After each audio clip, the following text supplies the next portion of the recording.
All eyes are now focused on U.S. President Joe Biden and Israeli Prime Minister Benjamin Netanyahu holding talks as Israel pounded all France in its ground offensive. The Israeli military has released a video in which it claims to show Israeli troops conducting operations in southern Lebanon. The Israeli military claims its troops are eliminating Hezbollah group members in close quarters combat and locating underground infrastructure. ASB claims clashes with Israel troops in South Lebanon. The Iran-backed group continues to fire bears of rockets into Israel a day after carrying out a massive attack on Hia. The IDF has claimed some 40 rockets have been launched from Lebanon at the Israeli city.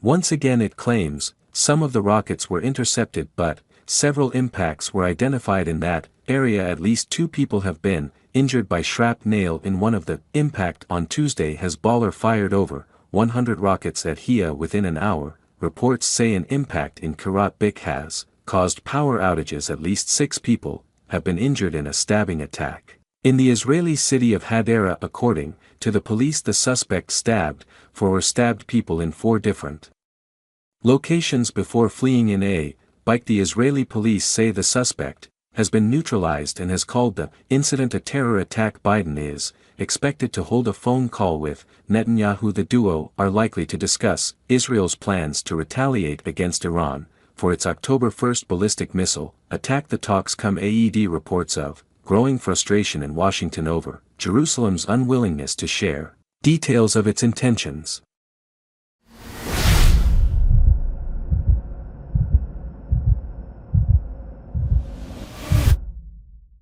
The U.S. has been on the edge awaiting Israel's response to 200 ballistic missiles launched by Tehran last week. It has been trying to dissuade Israel from mounting a response that it views as disproportionate, but despite its efforts in tempering Israel's approach by urging it to avoid striking oil facilities or nuclear sites, the U.S. has found itself in the dark, with Israel declining to share any details of its plans with its ally. Remember Net, who has warned Lebanon that it could face destruction like Gaza. He called on the Lebanese people to stand up to Hezbollah. David Dan is a professor of international politics in the Department of Political Science and International Studies at the University of Birmingham. Mr. Dan is now joining us live from England. Thank you for making time for us, and welcome. What could be done in your opinion at this moment to avert Lebanon from being turned into Gaza?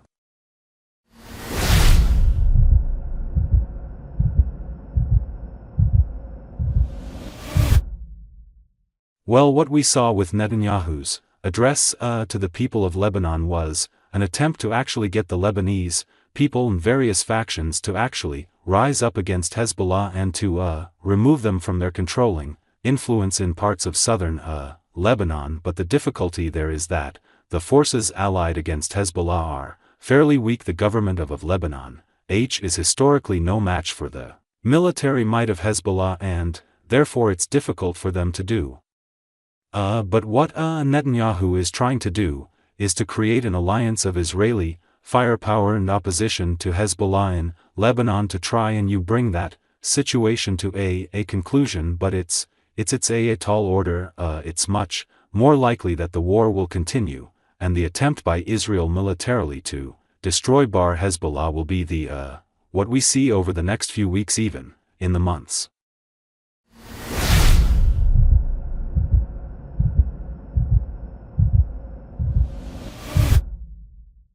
Mr. Don, President Joe Biden and Prime Minister Benjamin Netanyahu have recently turned false. Do you think the anticipated phone call is going to change anything or create some impact, or will be the same rhetoric that has been ongoing for months on end?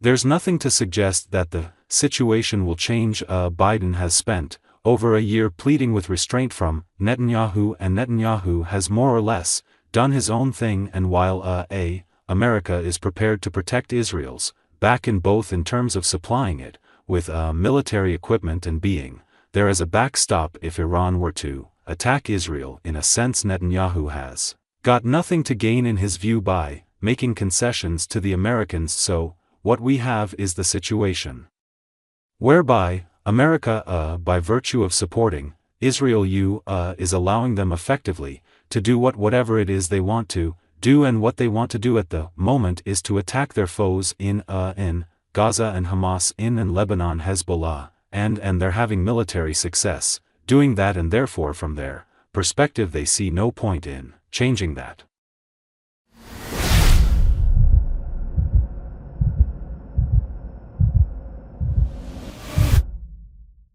Mr. Dan, finally and very quickly, there are some countries, including France and Britain, who are calling for countries to stop arming Israel. France is saying that it is marrying the idea of stopping arms to Israel. Britain is doing the same. Do you think this will change anything if, at all, the UN, the United States, does agree to this call to stop arming Israel?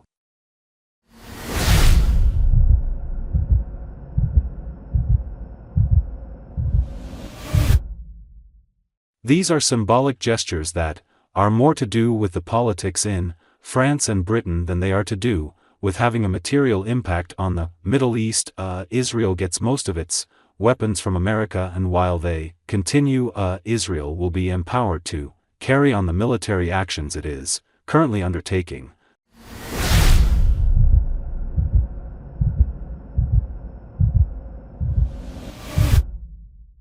Thanks for watching this video.